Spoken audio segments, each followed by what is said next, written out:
Recasters is a weekly anime podcast covering currently airing seasonal anime. If you like to follow weekly releases and hear discussions about it, you're in the right place. If you enjoy series reviews and previews, then be warned. Spoiler City straight ahead.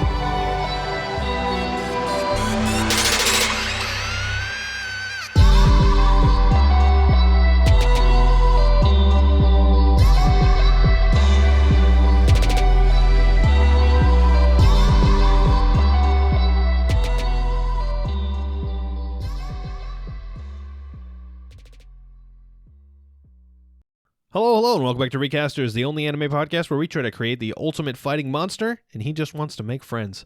My name is Chase Adam Robinson. I'm joined here today by my co-host, Jesse Winter. Why don't I have any friends? I'm not even a monster. We didn't build you any. Oof. Not even our builded monster, who's trying to make friends, wants to be friends with you. Not even our top scientists can develop friends that will like my presence. Jesse over here trying to pretend he's not my best friend. Who are you? Hello, everyone. Once again, to a new week. This is a show where we talk about anime and also other things. This is the part of the podcast where we talk about anything and everything that interests us. If you're just looking for reviews of our weekly shows, those are going to be in the timestamps down below. There's going to be timestamps for everything that we talk about. First up, Jesse, we went and did a thing. That's illegal, I think, in most countries these days. Look, you're not exactly wrong. We left our houses. We went outside, then we went inside another building. And what building did we go into, Jesse? Don't tell them the specific building, please. We went inside a little thing called a movie theater. An RPX movie theater. Wow, okay, he's just dropping it. It's a fancy movie theater. A fancy movie theater. You've narrowed our location down to everywhere that has an RPX theater. That's like there's like one per city.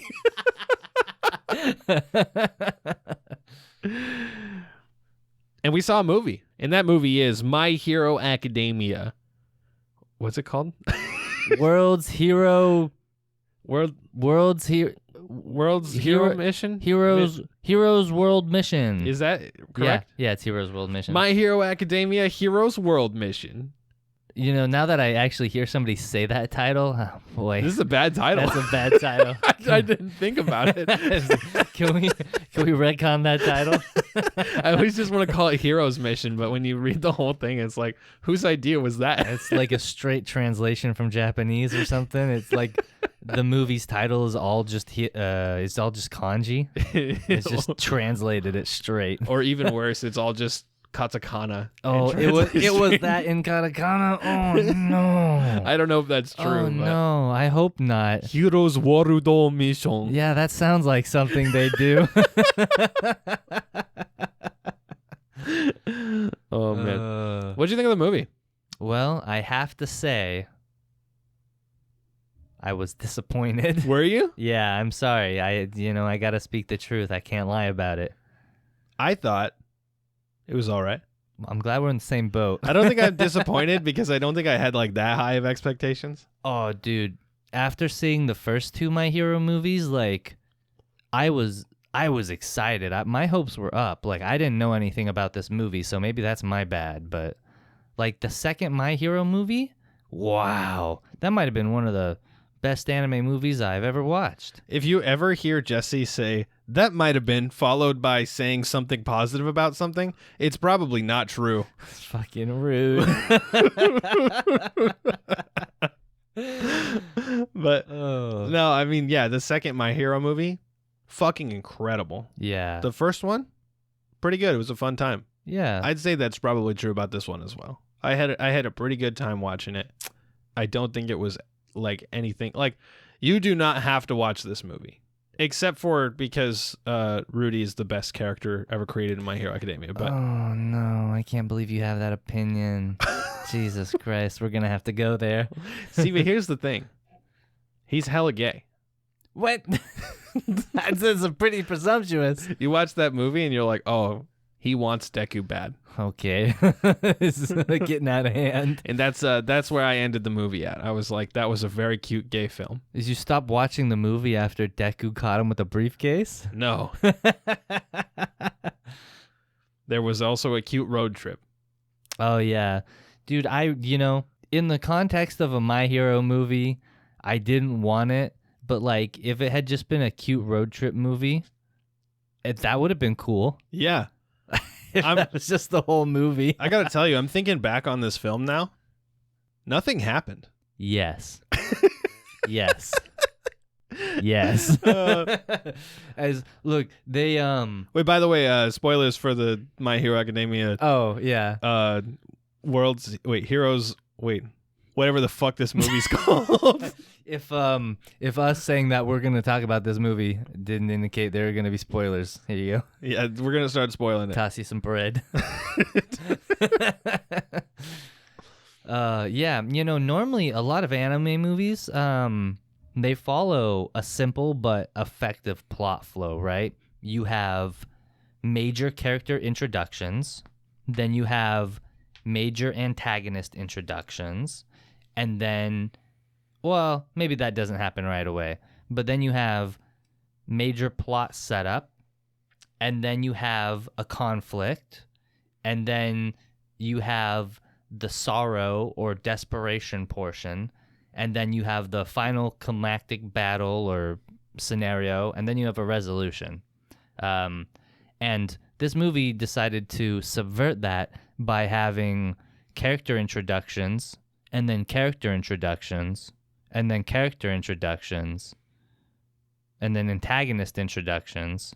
Actually, that happened first. And then the climax. You know the bow girl? Yes, the best character in this movie. She didn't do anything. I felt like she was going to be way more important than just falling off of a helicopter and then never being seen again. I think she did more than most. You're right. She fought with her heart and soul. Every fiber of her being was dedicated to fighting for the cause that she believed in, to the point where she sacrificed her life so she would not be given up to the enemy. And we don't even know her name. Yeah. What the fuck is this woman's name? I don't think she literally had any lines. She said, "Die, traitor." Oh yeah, that's true. She had as many lines as that one stormtrooper from Star Wars Episode 7. Yeah. Who jumped out and said, "Traitor." And she's about as cool as that guy too. Oh man. I like the part where they fought a Hollow from Bleach. That was pretty cool. Yeah, dude. I was thinking Hollow. I was also thinking like Jujutsu Kaisen monster. Yeah, absolutely. Wow. Bakugo was absolutely my favorite part of this film. It's so sad he was only in 10% of it. Yeah. But I don't know why. So we saw this movie, we saw the English dub because we waited until basically the last possible day to see this, so all the sub showings were just fucking gone. Yeah. Oof. But to be honest, My Hero Academia's English dub, not bad. I don't know. I think this movie changed my mind on that. Sorry. The characters from the core My Hero Academia anime television series, fine voice acting. I don't know. Except for Todoroki? Yes, thank you. Oh, I'm so glad we agree, dude. Do you know who voice acts him? This is a failure. I'm super pro. I meant let me look it up. Yeah. Yeah, he did not do a good job. No. Okay, so I can't speak for anything else this guy's done because I'm looking through this and there's a few roles I recognize, but I watched all of the Japanese versions of those. This is the only thing I've ever seen that he's done. Not one of my favorites. Yeah, no. I feel like this guy was auditioning for Vegeta. And they were like, "Sorry, we still have Chris Sabat, so we'll keep you on the back burner." Dude, there's legit though. There was a scene where Todoroki walks in and he starts talking, and he actually just sounded like Vegeta for half a second. I was like, "What?" He sounds like me trying to play my D&D character, where I just talk a little deeper. Yeah. Hey everybody, what's going on? It's like, dude, are you 30 or what? No, that's Bakugo. Oh right, my bad. It's hard to differentiate in this movie. Sometimes they both talk, and I was like, "Who said what just now?"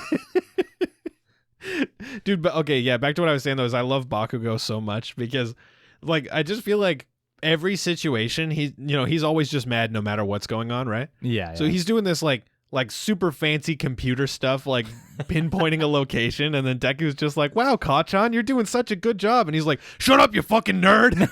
It's like, you're the dude doing the computer stuff. You're literally hacking things right now. No, you're the nerd. And then I like, he beats one of the villains and he just goes, what an idiot, right? Yeah. Guy lost to me? Stupid. Oh, man. And then they're like, all right, Bakugo, we have to be careful. And he's like, I know, shut up. And then he proceeds to immediately throw caution to the wind. No, they're like, we have to be careful. And he's like, don't tell me what to do. And then he throws caution to the wind. Yeah, well, he did that like 3 times. True. First My Hero Academia movie, mostly focused on Deku. Yeah. Second one, focused on Deku and Bakugo. The assumption in this one was that it was going to be Deku, Bakugo, and Todoroki were going to take the spotlight, which I think they kind of tried to make work, but mostly no, just Deku. Yeah, I mean, didn't the posters even just like, weren't they just pictures of all 3 of them and their outfits from this movie? Yeah, the outfits that they wore for literally 2 minutes. Yeah. That was a push to sell merch. That was like, if you're trying to tell me that's anything else, you're fucking wrong. They could have at least just like had him in the suits the whole movie. I mean, come on. We did get to see Deku in like a cute farmer outfit. I did really like that farmer outfit he had. But except it was like he had one long black sleeve. Yeah, that's true. Excuse me. Throwing a little sprinkling some Tokyo fashion. Or some Shinjuku style. Some throwing out the Harajuku way. Yeah, so like overall, I really like the dynamic between Deku and Rudy in this movie, which is sad because Rudy is like a fake character that we're never going to see again. Yeah. I feel like this is like, why did you take a whole non-canon movie to tell us about your OC? You know what I mean? Well, where else are they going to tell you about the OC? I don't know, Tumblr like everybody else? No, they don't use that anymore. It's Twitter now. My bad. Yeah, Twitter. Yeah, I just, I thought Rudy's character was cool when he was in his little trailer with his family, and I was like, this is so precious. And then he proceeded to rapidly tumble downhill, like in the scene where he rapidly tumbled around that roof. Yeah, but like, this is relatable.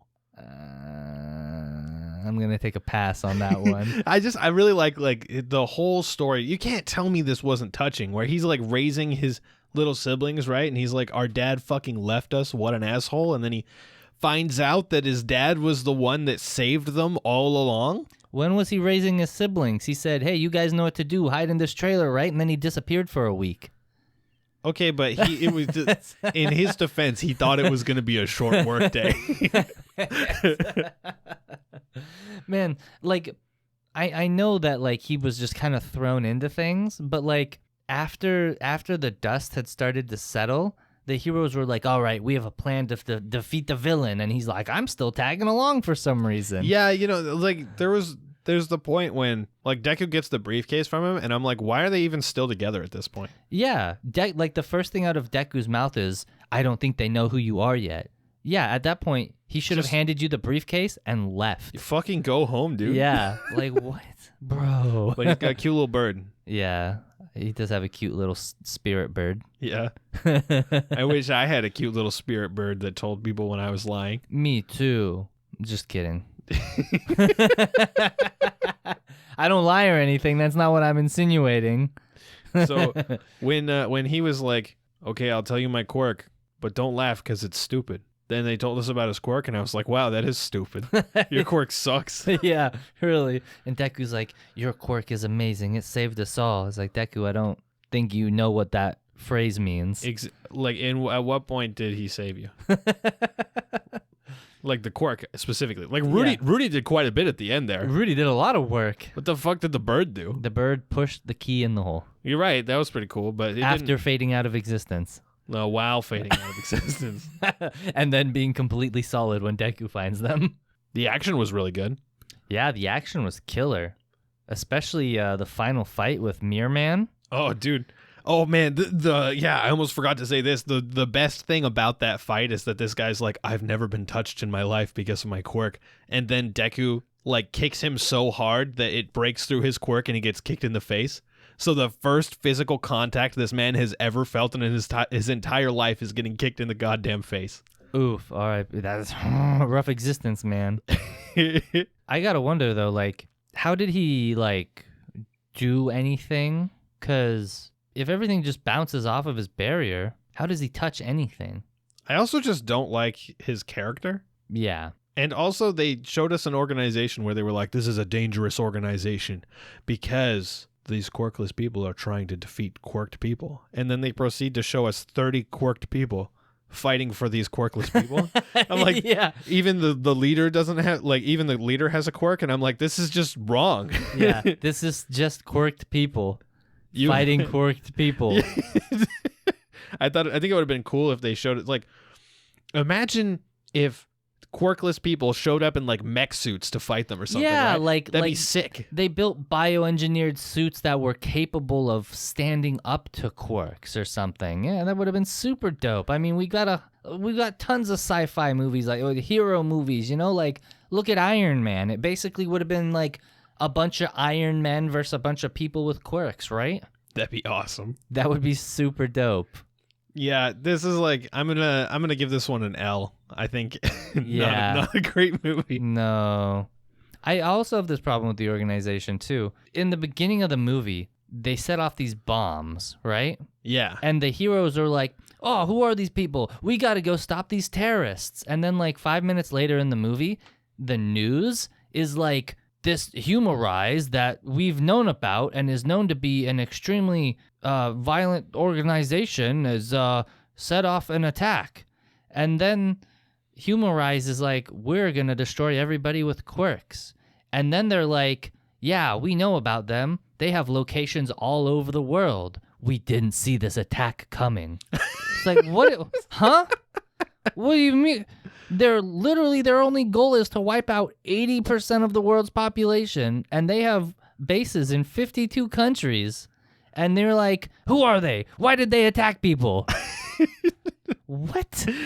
I like the dude that they're talking to. They're fighting him, right? And they're like, what's your skin in this game? You have a quirk. Why are you fighting for them? And he's like, I was promised that I can stick around afterwards. And it's like, you didn't explain why you're here, though. Yeah. That's not what I asked you. Yeah, that's not. It's like somebody came up with a gun and it was like, I won't kill you right now if you shoot the next person we come across. It's like, yeah, but why are you here, though? Oh, man. That killed me. Jeez Louise, yeah. Yeah.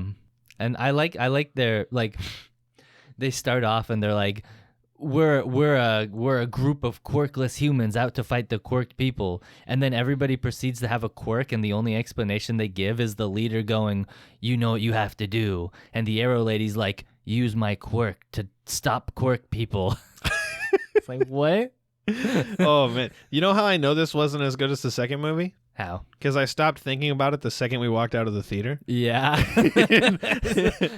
We watched the second movie and we were like, yo. We talked about that for like 3 hours after the movie was over. Yeah, absolutely.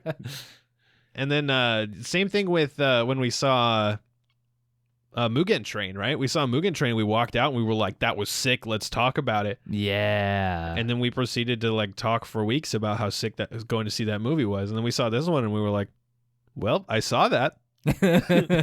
I think I talked about the first Dragon Ball Super movie with my not weeby friends more than we talked about this movie with Adam, who I do an anime podcast with.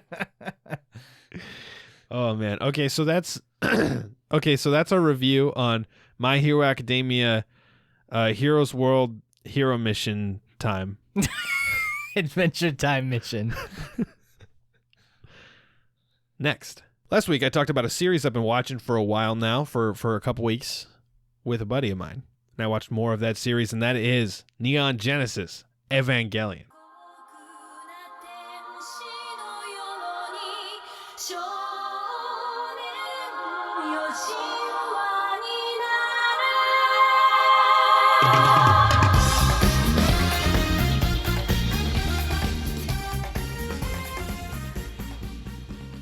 Okay, so last time I talked about it, I was on episode 24.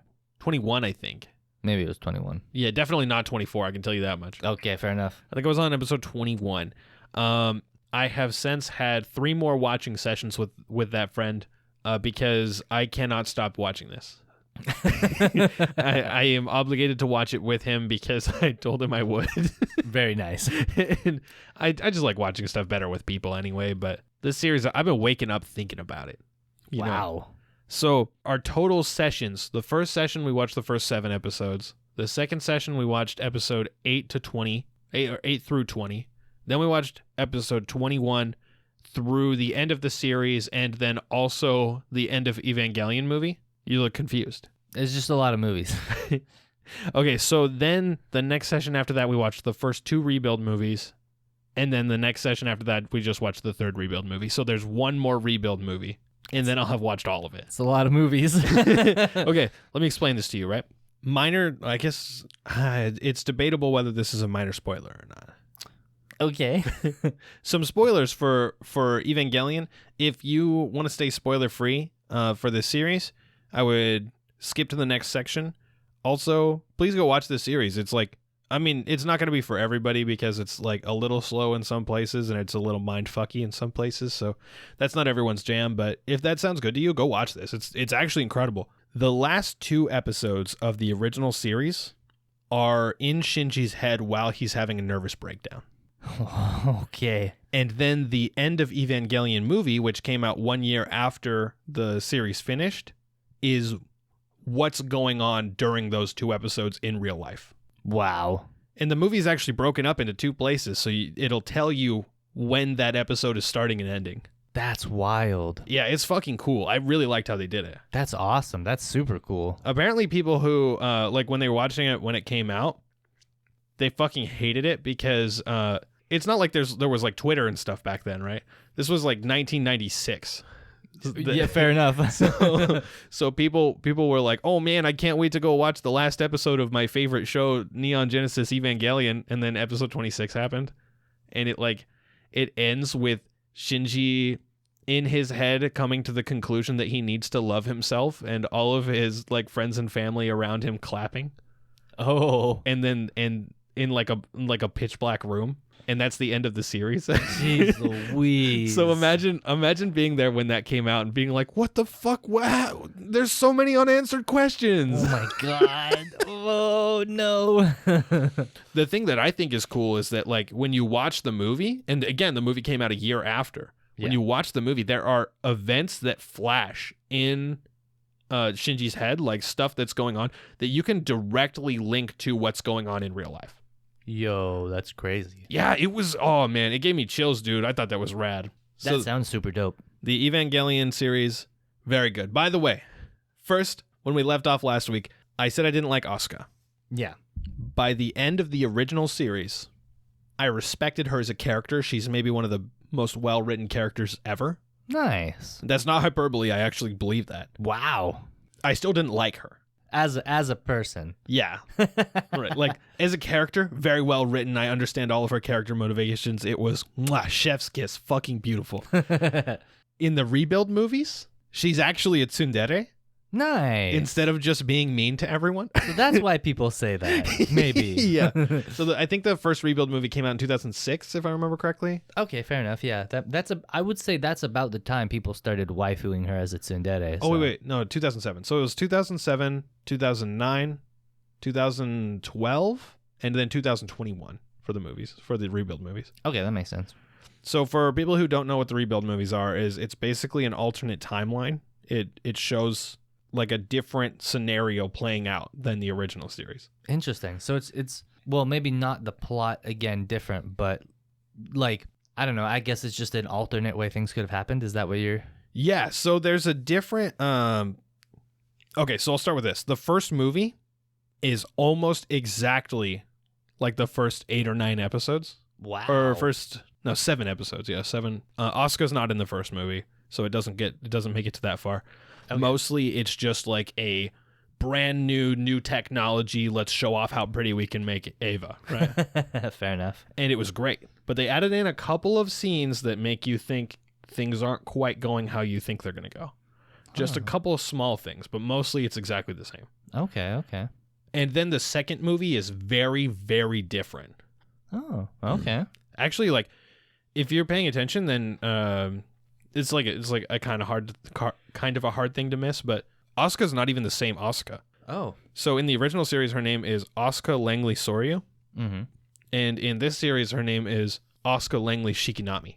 Oh. So she doesn't even have the same name. Huh.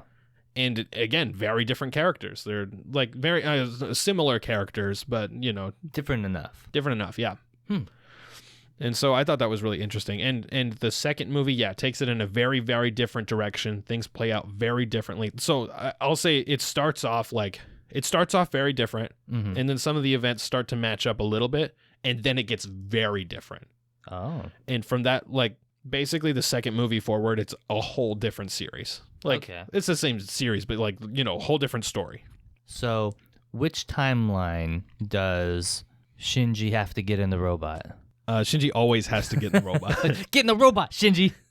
You know, like, I think I want to say that was probably a community meme that ended up being what everybody knew about the series. Probably. Because it doesn't even happen, like, that much. Right, there's probably like 2 parts in the original series where he didn't want to get in the robot. Okay. And that's like episode 1.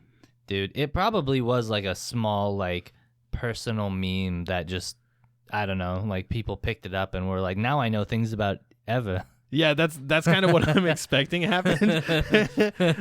And now it's gotten to the point that anybody who hasn't watched Eva just thinks that it's about Shinji not getting in the robot. Which isn't entirely wrong, but definitely isn't the right truth. Hey, I watched the first episode. I know he doesn't want to get in that robot. Dude, I mean, but he shows up, right? And his dad, who he hasn't seen in years now, and basically abandoned him, his dad's like, I built this robot so that you could fight aliens. And he's like, what the fuck are you talking about? Yeah, right. Just this normal ass kid. He gets like picked up by some supermodel looking woman in a sports car just so his long gone dad can go, I built a robot that you can fight aliens in. Right. Bro. He's like, I'm on the worst trip I've ever had. Oh, and it's funny because you know, I've talked a little bit about how I feel like Eva was made as a deconstruction for the mecha genre. Specifically, it's like showing a more realistic take on how people would feel in the Gundam series. Yeah. And it kind of mirrors Amuro from the original Gundam series, where his dad also built the RX-78 that he rides in, and his dad actually is insane.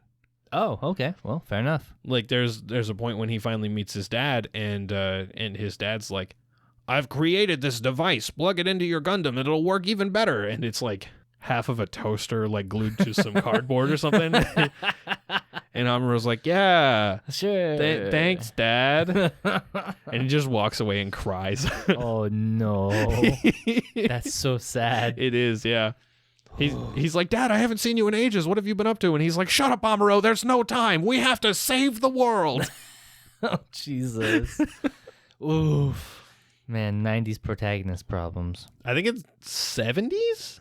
Oh. 80s, maybe? Yeah, fair enough. You're right. Yeah. This is the original Gundam series. The OG Gundam. Yeah. I will say I've gone a little Eva crazy. Last week on the podcast, I had said I had bought this Ray wall scroll. I have since bought 2 more wall scrolls to go with the Ray wall scroll. And he has attempted to bribe his boss for the 4th one. No. I'm going to see if we can order the 4th one in. But so currently I have Ray, Asuka, and Kaworu, which are 3 of like the best characters. But now I just need Mari from the Rebuild movies. So if we can get her, perfect. I have a problem. I have also since acquired a Eva 00 Tamagotchi. Didn't even know that was a thing. Jesse came over today. I was like, yo, check this out. And he's like, what the fuck is that? Oh, this thing's incredible. It's just, it's sleeping right now. I have it in my hand. It starts off, for anybody who knows Eva, it's like a little atom cell. It's like the cell of Adam, and then it grows into an Eva. It's great. So right now it's sleeping. I'm hoping tomorrow it'll grow up and become something else. I'll keep everybody updated on that probably. Nice, thanks. All right. That brings us to our next segment where Jesse, you're going to talk about a manga. Not just any manga. Not just any manga. A manga. So tell me about a manga. How's that? It's a pretty good manga. Tell me about JoJo's Bizarre Adventures Part 6. Part 6, Stone Ocean.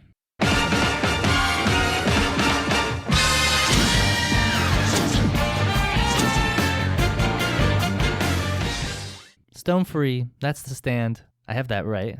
Yeah, that's This is correct. not backwards. Yeah, no, that's correct. Yeah. Okay. So, I honestly get confused. Sometimes I'll read the manga and I'll just be like, wait a second, what? Yeah, I was talking to Jesse last week and he was like, is the part Stone Ocean or Stone Free? And I was like, the part Stone Ocean. And he was like, But what's the English name? yeah. I was like, no. And he was like, so is the stand Stone Ocean? I was like, no, that's Stone Free. He's like, well, what's the English name for that one? I was like, there is no English name. The manga's not translated officially yet. Yeah. Well, I've read a little bit more. I don't remember how much more. An amount more since the last time I've talked about it on the podcast. I thought for sure I was about to be introduced to like a Dio baby or something, but instead I was introduced to a stupid swamp monster thing that I really hate. Oh, yeah, that part's not great. So I'm at the part where, Jolene, she was in Solitary and Foo Fighter and Anasui. Anasui, yeah. Anuisa. I always said Anasui, but people keep correcting me to Anasui, so... Yeah, I'm not really sure which one it is, so I guess we'll see what Netflix has to say about that. Yeah, I guess. Fucking Netflix. Yeah. So please sponsor us. Please sponsor us. I will pay me to watch your live actions. So they show up to save Jolene from Solitary, and we have crazy feng shui old guy who drinks his own piss, and then we have a medieval gladiator with a pointy World War I German helmet.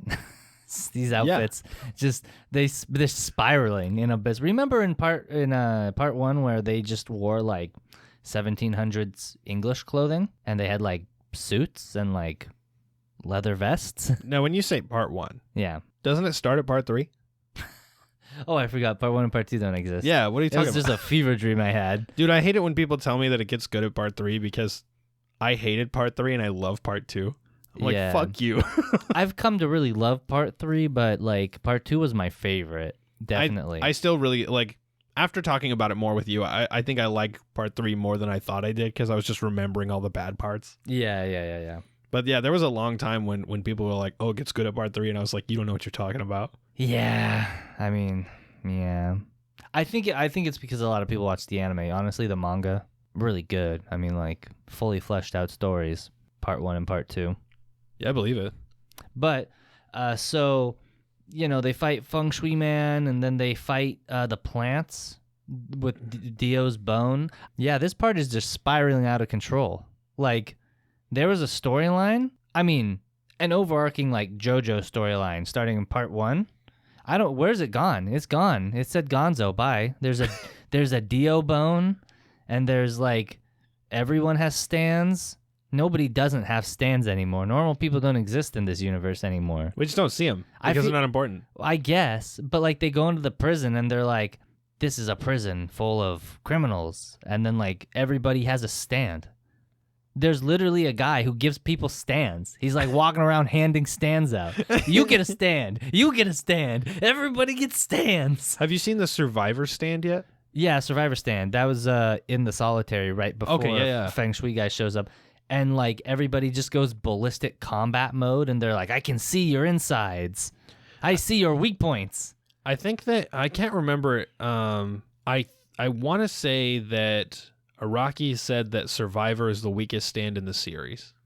I mean, he said that in the manga, too. Oh, okay, Like, yeah. There's a flashback to Dio talking with Whitesnake, who I'm not sure if I actually know his name yet or not, but Whitesnake is like, Dio, you mentioned that Survivor is the weakest stand, and Dio's like, well, I wouldn't say that. And he's like, but like, in terms of effectiveness. And then Dio's like, oh, yeah, in terms of effectiveness, weakest stand ever.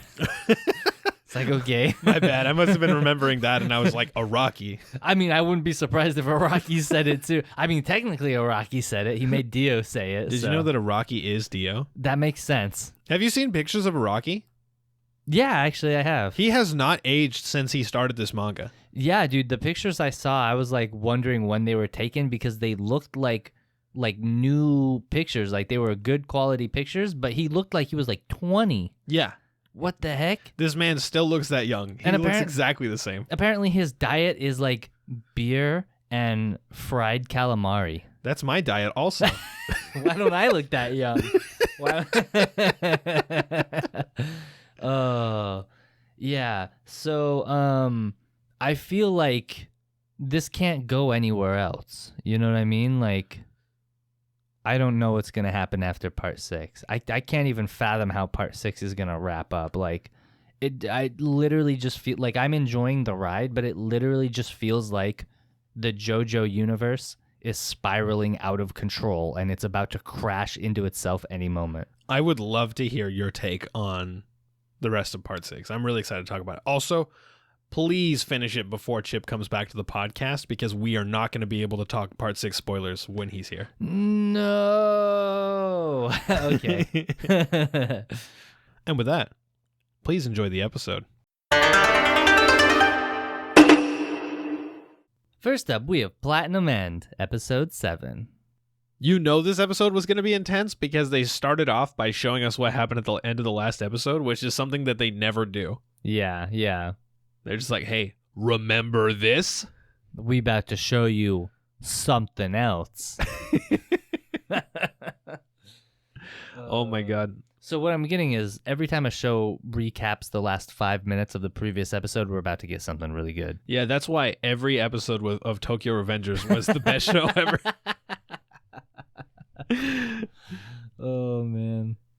Dude, literally this episode had me on the edge of my seat the whole fucking episode, though.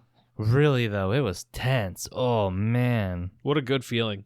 Yeah. It's like, I was so sucked into the show. You know it's good when it has you there, you know what I mean? Yeah, right? Like, I was just gonzo from the world. It was all Platinum End. I was just sitting there like, oh, fuck, my friends are gonna die. And then Mirai accidentally comes up with the biggest brain plan in the world, which is to use his arrow as a fucking knife. What a true hero. You know, they've been talking about knives for like 5 episodes now. It was all leading up to It this. was all foreshadowing. Dude, but actually before he did the knife thing, we also got, I don't even remember this guy's name, but Doomslayer.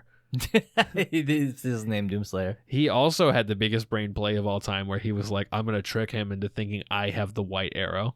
Yeah. It was like, dude, that whole scene was very Death Note. That was very Death Note. I liked it a lot. That was exactly what I was hoping to see from this show. Yeah, me too. It's really cool to see this guy write action, you know? Yeah, absolutely. Action and these big brain tactic games. Definitely what he does best. Absolutely. Because, like, action, he's never really done that before with Bakuman and Death Note. Yeah, I guess not. I don't know. I felt like Death Note was very actiony. There wasn't necessarily like a lot of fighting, but even then, there were still like gunfights and stuff, you know. And yeah, in like the last third of it. Yeah. And there's, you know, the fighting between Light and L. You talking about the tennis match? What they're doing? There's the tennis. Okay, yeah. So there's the tennis match. That was a non-battle battle. And then there was the part where they were handcuffed together and they were literally duking it out in the hotel room. Yeah. Both very aesthetic. Yeah, but in both cases, these aren't like big, you know, fighty moments, right? They're action things that are happening, but this is like a big anime-ass fighting show. Okay, yeah. It's a big anime-ass fighting show. That's true. It's cranked up to 11. I love to see it. It's cool to see his take on this kind of stuff. Yeah, absolutely. Dude, it kind of had me with that Dragon Ball Z vibe a little bit when they were like zipping around and there was the flashes of lights that would like collide and spark and then fly around and whip around and do it again. This looked 11 times better than anything I've ever seen in Dragon Ball Z. So you're not wrong. Though, to be fair, you haven't watched the new movies as far as I'm aware. So I watched the Broly one. That was rad. Okay, yeah. I like that one.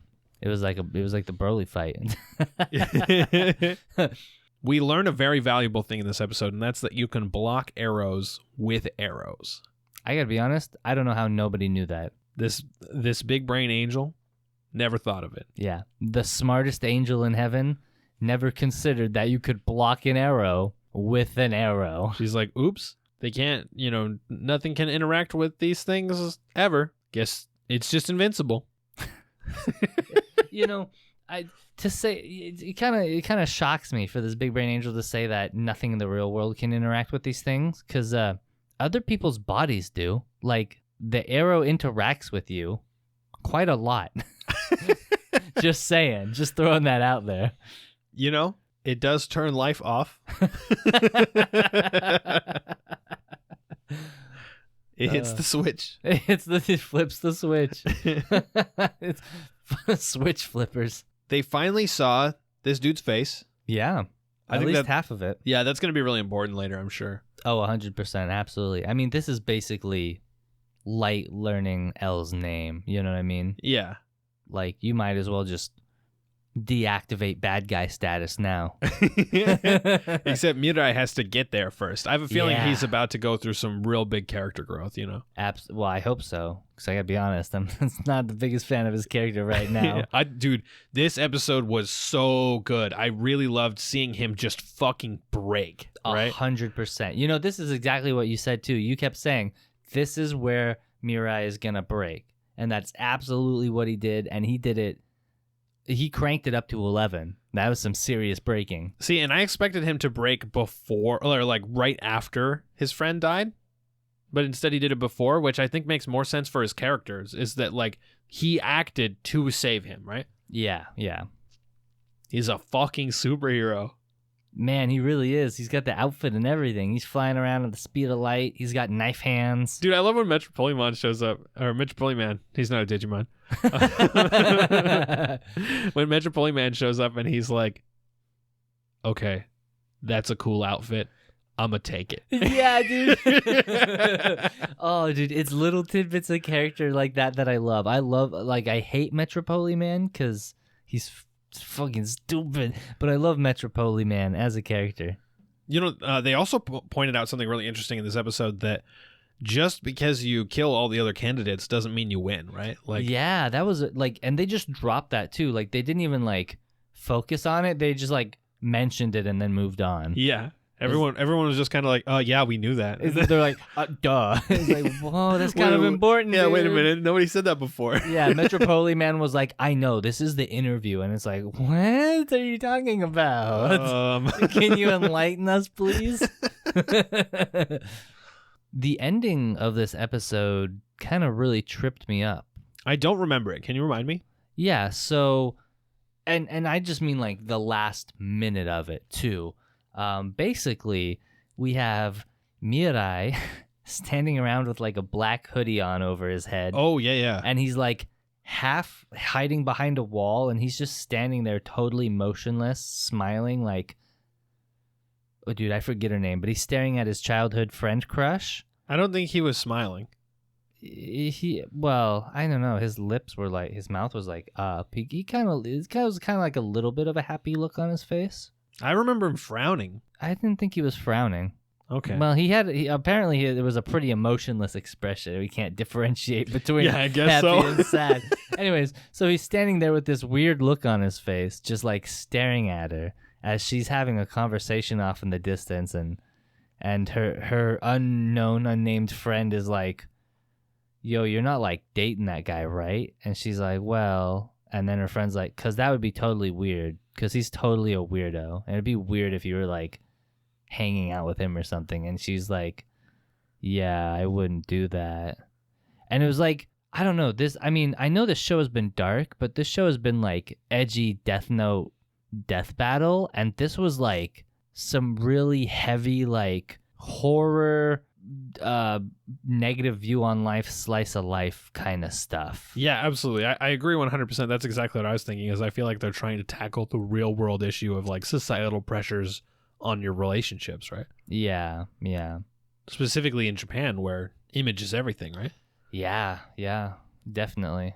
And I don't know, even if you're not a part of that culture, I feel like they did a really good job of getting across the emotions that are present in that sort of situation. But her specific words there, I think she said, I can't like him. Right? Yeah. And I'm wondering if there's more to that statement.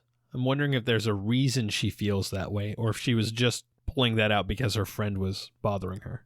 Yeah. I have a surface level theory, and it's that she said that because she's a god candidate and he's a god candidate. And if she likes him, then, well, I mean, they can't both survive, as far as I'm aware. Unless they can, because apparently you don't have to kill everybody. I mean, look, the Hunger Games did it.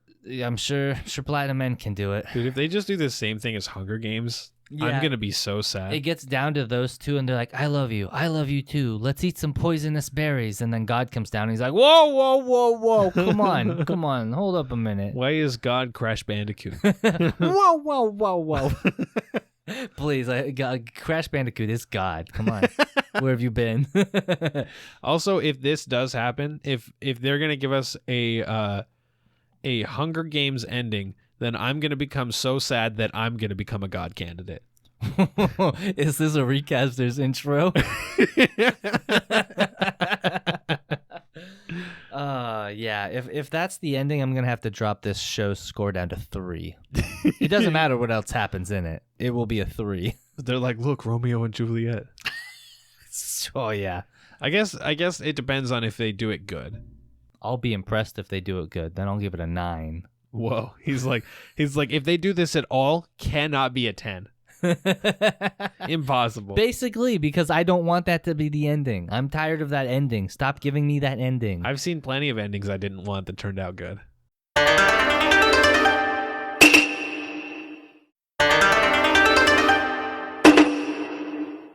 Next up, we got 86, episode 18. 8-6, more like 1-8. Am I right? No? Okay. Then this is an episode of this show. Yes. Events happened. I think that this would be a part where we could, if Chip was here, he would be saying his thing. Yeah, he might be saying something similar to what I said last week.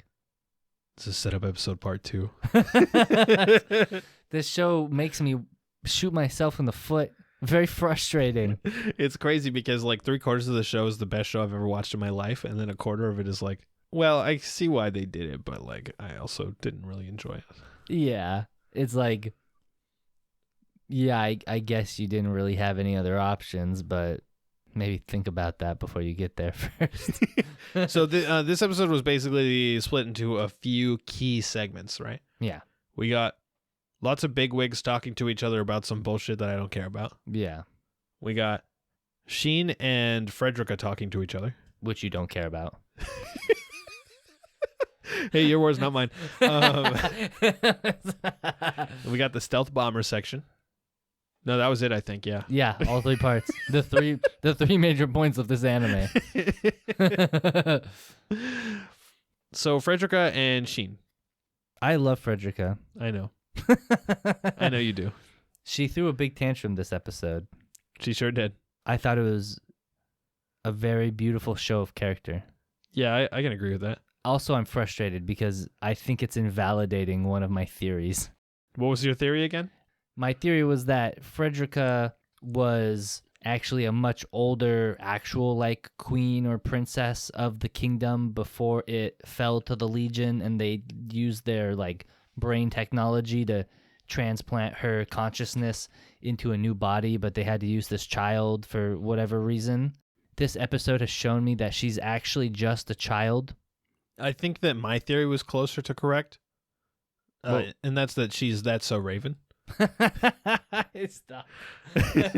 Please. Did you forget about this? Yeah, I did.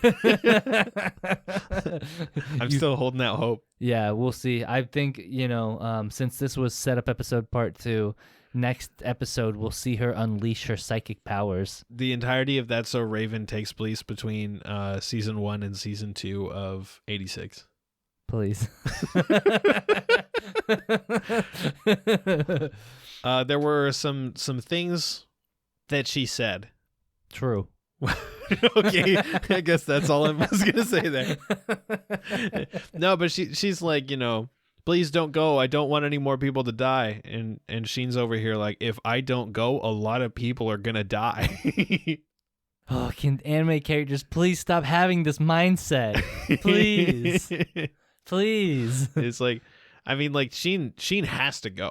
Yeah. This mission will not succeed without him. Nothing will succeed without him. He's done literally everything. He has to save the world right now. Yes, he has got 12 seconds to save the world. And she's like, you're going to die. And he's like, that is possible. Yes. She's like, so you can't go. And he's like, that's not how this works. Oh, gosh. It was cute seeing her like, be like, I don't want to lose another big brother and stuff like that. Yeah. For a second, I thought Sheen was going to turn around and be like, I'm not your brother, and then walk out. Oh, that like, would have been shit. savage. Oh, my God. He didn't. For better or worse, we're yet to see. Though it is kind of weird. I mean, first I want to say there's been a lot of focus on younger brother, older brother dynamics in this show. Yeah, absolutely. Or younger sibling, older brother. Very interesting. We can come back to that some other time because I say that to point out that Fredrica and Sheen might be like the most brother, sister, the most sibling pairing in this whole show I've seen. Like even compared to the actual siblings, you know what I mean? It happened too fast in my opinion. I feel like the first half of the season, we spent so much of the season building up the characters until we only had a few left, and we saw the bond between them as a result, right? Yeah. We've seen these characters and how far they've come together. And with Fredrica, I feel like she showed up and then she threw a few tantrums, and now they're like, I love you. Okay, I'll agree with you. You're very right about that. As you talked about that and I thought about it, she's been like shoehorned in. And I actually almost feel like she's been shoehorned in as like the mascot / little sister character comedy relief that's in so many anime. That's literally, they call her the mascot. I know, but like... That's the word they use. I know, but like... I thought she was going to have more plot relevance. You remember my theory? I said it 2 minutes ago. I was hoping. And you remember my theory. Yeah. I was hoping we would also forget about that too, so. Oh, man. I did like another scene where like they're getting ready to leave, right? And the director or whatever his name is, he's like, come back to us. And they're like, that's not how this works. And he's like, make sure to come back. And they just look at him like he's fucking stupid. Yeah, dude, I thought they were going to say something, but you just get the little screens of them and they all just have the most deadpan, serious look on their face. And it's uncomfortable. It's like a whole minute of just looking at them on the screen like that. I think it was probably only like 3 or 4 seconds, but it felt like a minute. It sure did. It just felt like they were looking at him like, are you fucking kidding me? Like, the likelihood of us surviving here is very low, and you know that. Did we survive the 86th district just to have to deal with you people? It's like, I feel like, they're in this mindset where they're like, we're going on dangerous missions. Every time we go out, there's a chance we don't come back. And everybody around here is all like, make sure to come back. Don't die. And they're just like, fuck you. Like, we lived so long of our lives knowing that our friends could die at any point. And they never said that to each other, right? They were never like, make sure to come back, because nobody knew. Yeah. And so now these people, it kind of feels like they're like patronizing them, right? Walking around being like, oh, you better not die. And it's like, fuck you. Oh, I hope don't die in that war today. Yeah. It's like, I'm sure part of this season is supposed to be all about this contrast and the dichotomy, but like, it just feels so bad. It feels wrong in a way, like we had this really solemn, like, camaraderie, family, there's no hope, there's only despair, so we make the best of it.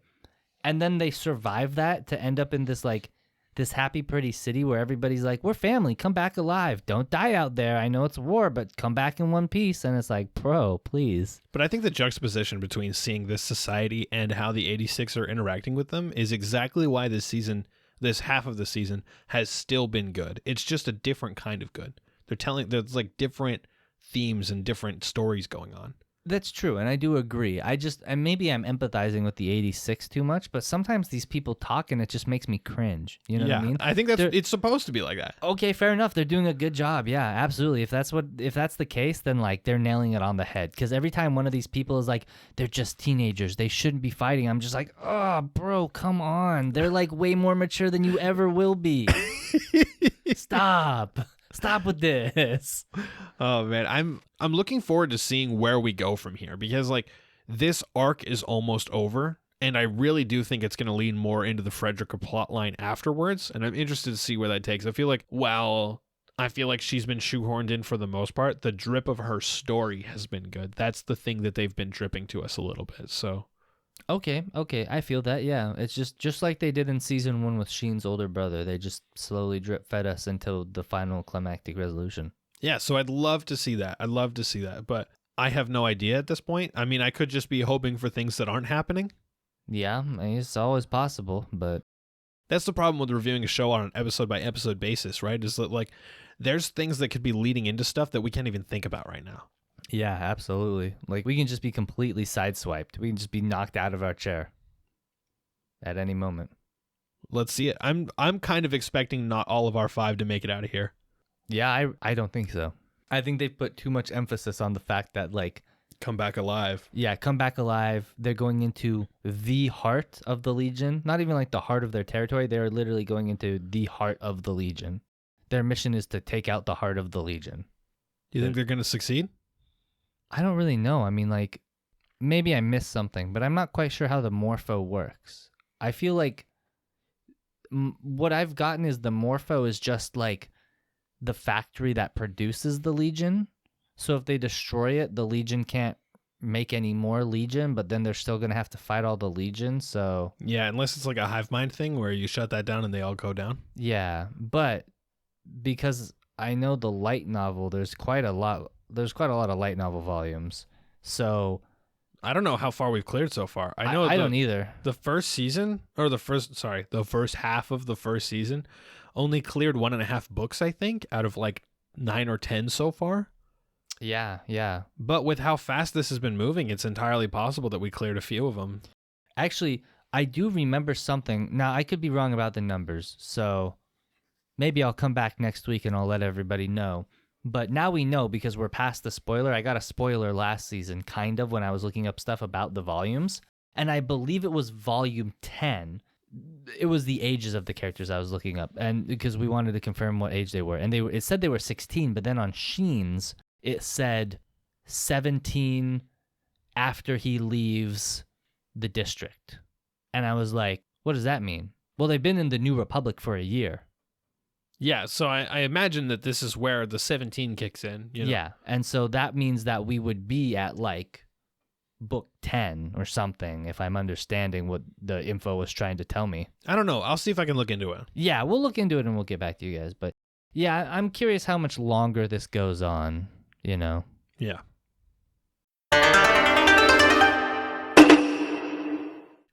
Next up, we have Demon Slayer Season 2, Episode 5. The Mugen Train arc. Mugen Train, Episode 5, Season Mugen Train. The next episode is titled Akaza. I'm looking forward to that one. Me too. This one was also good. Very good. This was the part of the movie where we got the Sakuga. Yeah, dude, this is where all the budget hits. This is the part where the budget hits. Oh. I love Inosuke in this episode. He's tsundere as fuck. Oh, dude, absolutely, yeah. Rengoku is so beautiful. I hate him. I just also really like his dynamic with Tanjiro is so good, where Tanjiro will tell him something to do, and then he'll be like, "Don't tell me what to do. It was my idea." And then Tanjiro will be like, "You're right. It's your idea." And then he'll do the thing. Reminds me of another duo from another show we watched recently. I like Inosuke better than Bakugo. I don't know if that's a hot take.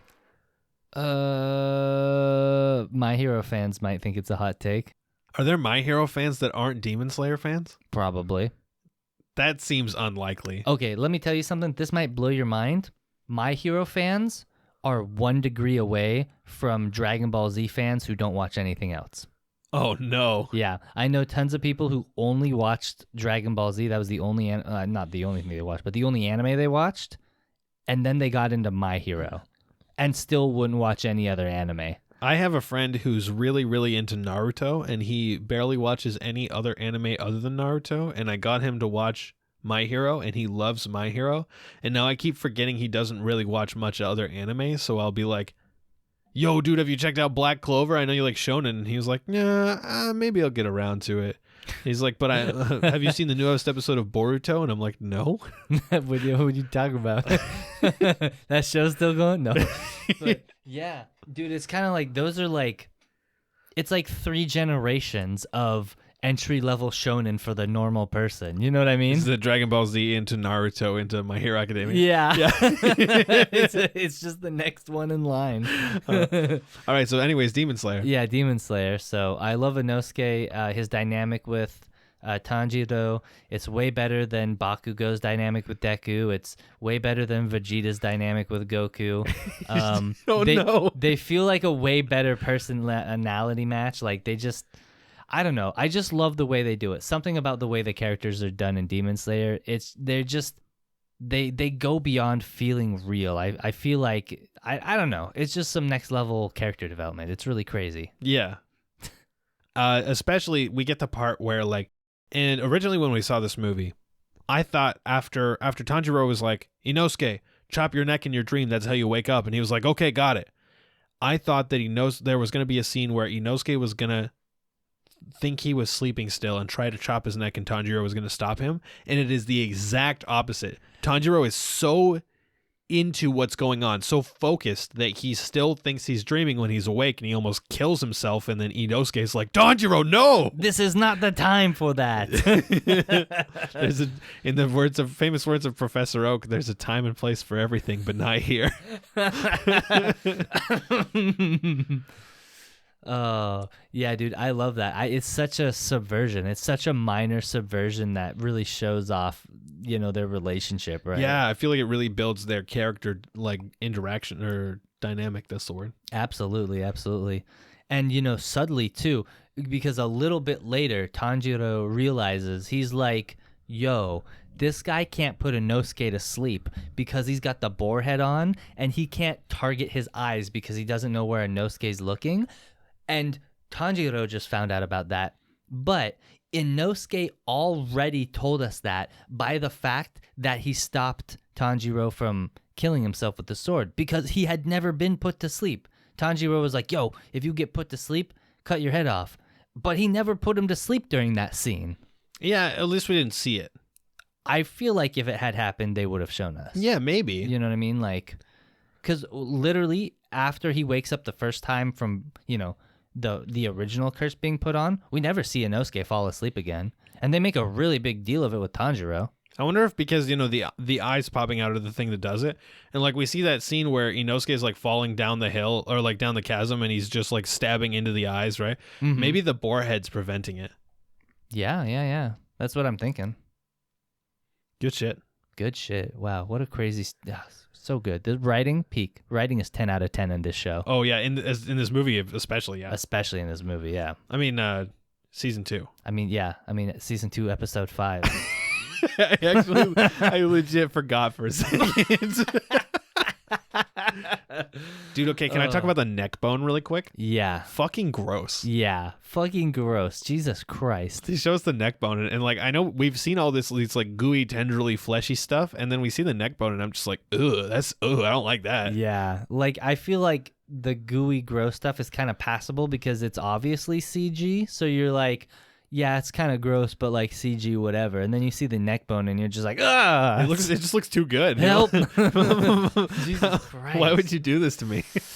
Please make that look worse. This whole show, Demon Slayer, even season 1, it's done a really good job. Like, it's such a bright, well-drawn show. Like the characters have dark outlines, but their colors are really bright and vibrant, and everybody has their own color palette, and it's really bright and vibrant. And still, this show is dark and gross and makes me go, ugh, all the time. Oh, man.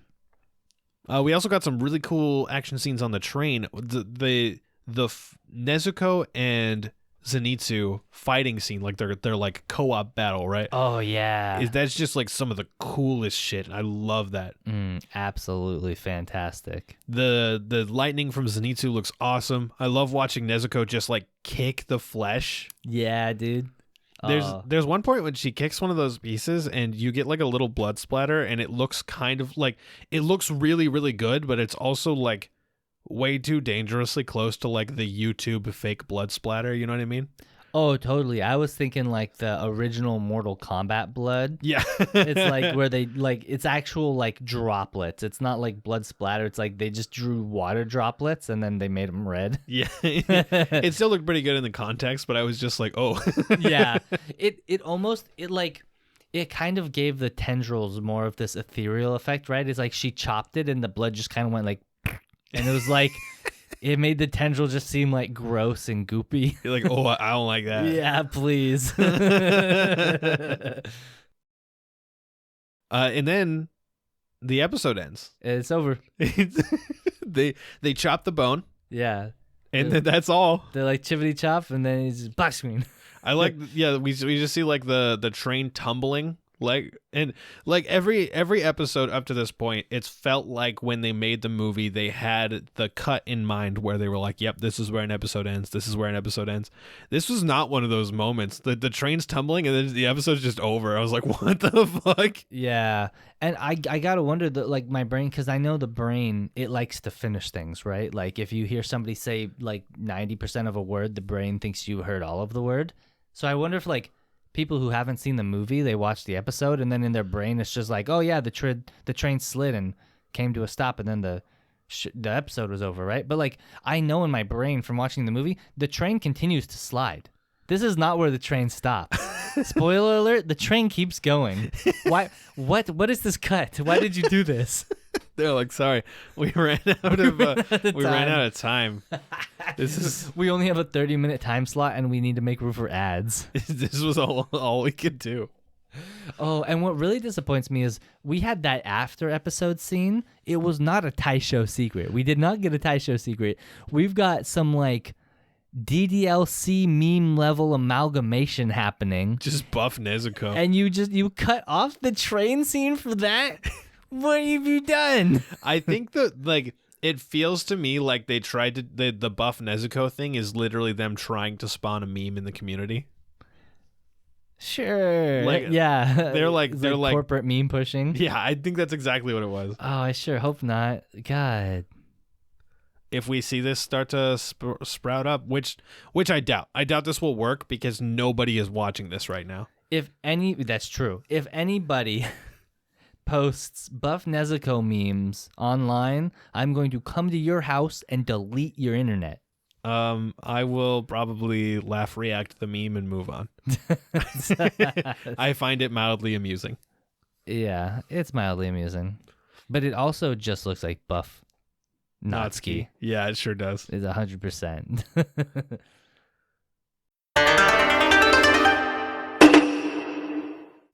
Next up is Mieruko-Chan, episode 7. Also known as the best show we're watching this season. It's funny, I looked at our notes and I was like, you didn't write the episode number because the 7, I thought it was a kanji. I put a little line through my 7s.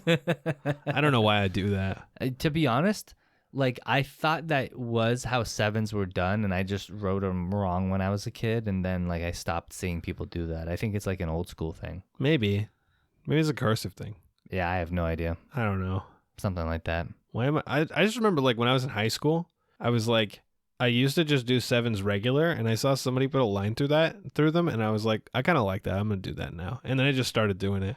Dude, that's kind of like me and my 1s. Like, okay, so in some European countries like Germany, I took German in high school.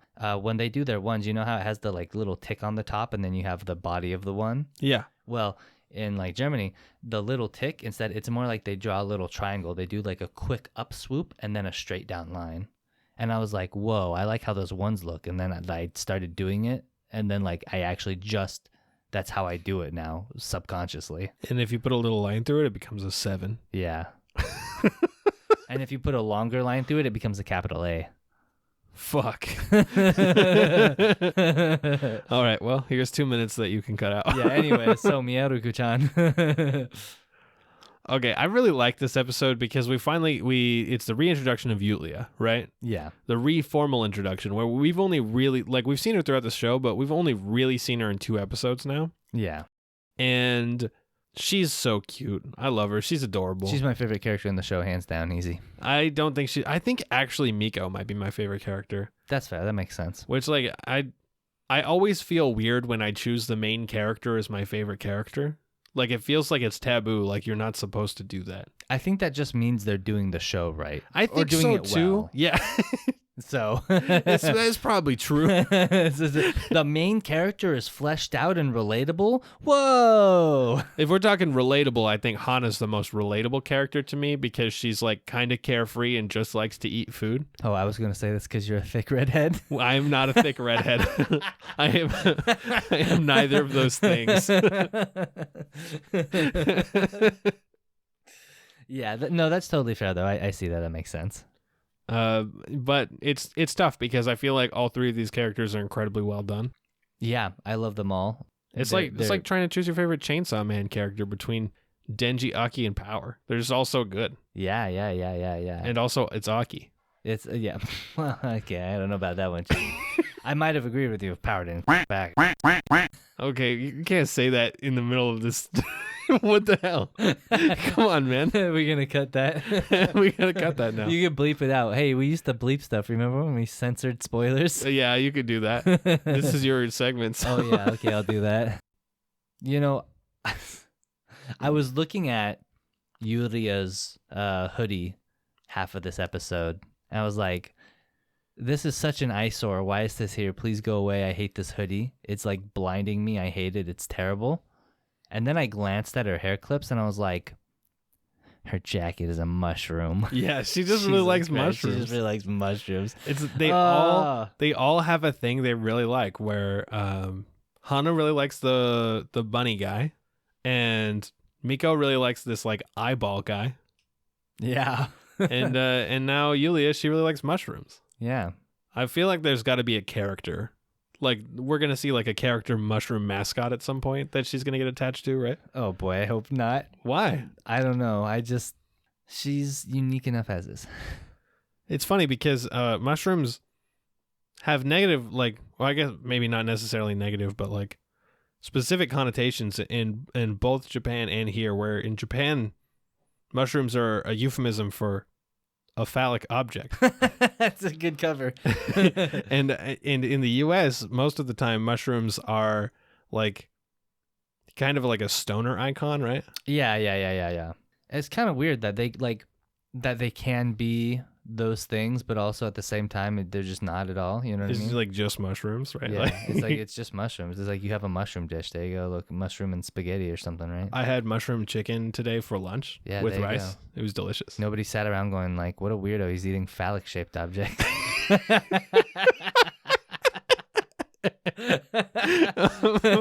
Oh no.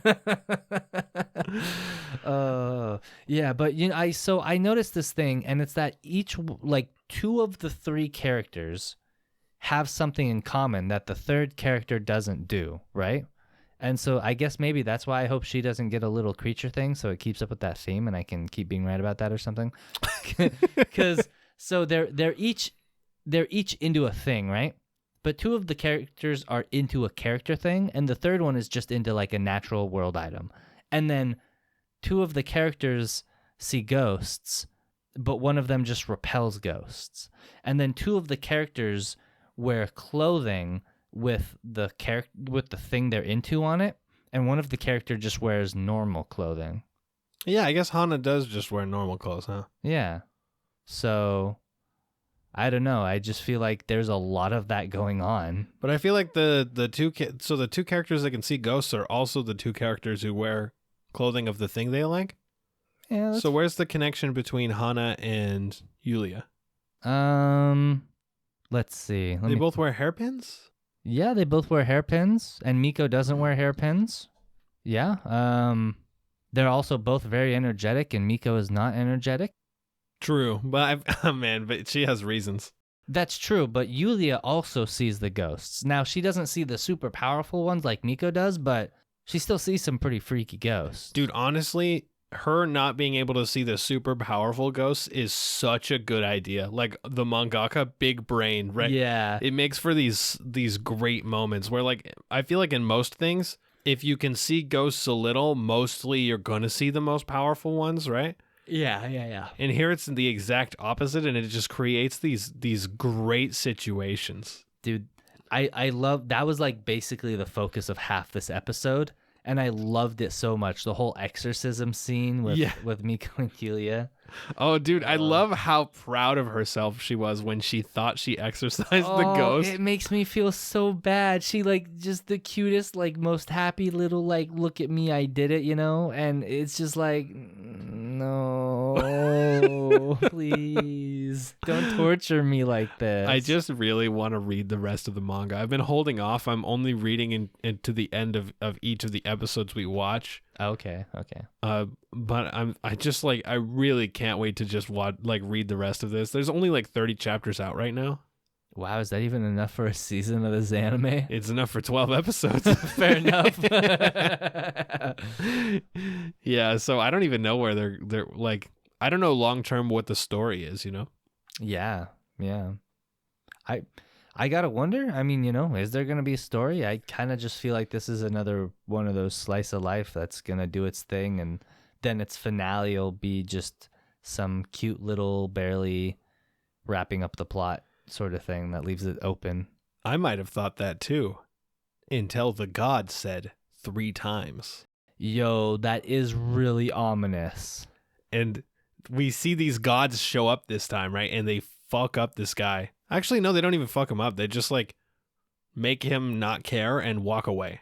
Well, I mean, they did blast him with some like god energy, though. Yeah, and then both of these cool ass looking Digimon guys, they just hold up one finger and then fade away. Oh yeah, that's so good, so good. I feel like there's something going on. I feel like there's a plot that's gonna be building. I mean, I want to hope for a plot, but my first insinuation is that this was just going to be like I mean, it's not a gag, but a running gag in the show, you know what I mean? Right. But if it is a plot and there's going to be some culmination after the thrice, that would be pretty dope. We can only hope. I think that the whole Yulia wanting to be an exorcist thing is gonna drive some plots forward too. Definitely. I'm really afraid that they're going to do the thing with her, though, where, like, she's always wanting to get better, but she never does because she's always a goof. You know what I mean? Maybe. I hope they don't. Again, like, this show seems to do everything really well. I feel like in terms of slice of life, it's really unique. So I hope they don't fall into those tropes, but that doesn't mean I don't worry that those tropes are going to happen. True. I also love that she's like the Megumin style Chunibyo, right? Where like, yeah, like it's a Chunibyo that actually does have powers, but is still definitely a Chunibyo. 100%, yeah. Oh man, it's just like hearing her thoughts about everything. Like, what a strange person to just automatically assume all of these things and never get any clarification. She's so extra.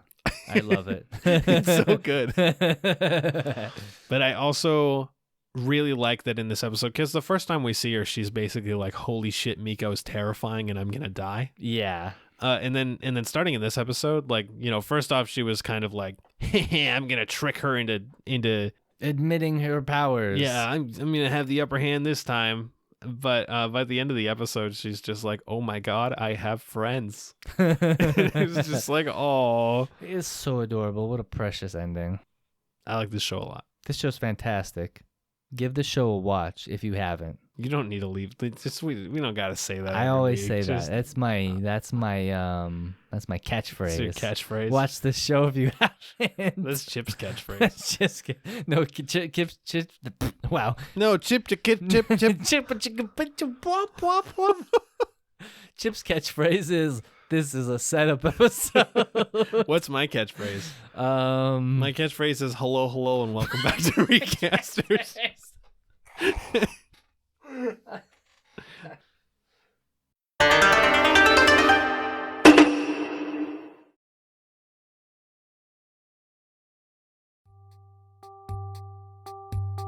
Thanks for joining us for this episode of Recasters Anime Podcast. We hope you had as much fun as we did. Feel free to check us out on Facebook. We post anime-related memes there almost daily. Let us know what you think of the current anime season, or even just say hi.